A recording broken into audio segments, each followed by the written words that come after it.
Kung isang araw bigla kang yumaman, tandaan mo ang sasabihin ko. Una, huwag mong sasabihin sa iba at sa magulang mo na ikaw ay mayaman. Pangalawa, bayaran mo lahat ng utang mo sa kaibigan, bangko at ibang lending company. Pangatlo, ang pera ay nasa bank account mo. Huwag mo munang i-withdraw lahat. Paabutin mo muna at least 6 months sa bank account mo. Pang-apat, huwag kang bibili agad ng house in lot o mag-rent ng house in lot sa high-end subdivision. Pang-lima, huwag kang mag-resign kaagad sa trabaho mo. Pang-anim, huwag kang bibili kaagad ng kotse o luxury car at mamahaling bagay.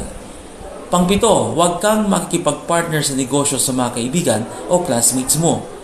Pang-walo, kung may anak ka, hanggat maaari huwag mong ipaalam sa kanila na ikaw ay mayaman para magpursige sila sa pag-aaral at sa buhay nila na mag-asenso. Pang-siyam, panatilihin ang status quo mo.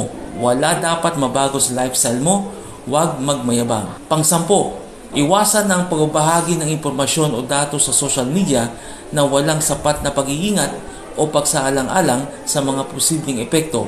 Pwede ito magdulot ng panganib gaya ng paglabag sa privacy at mga banta sa seguridad mo.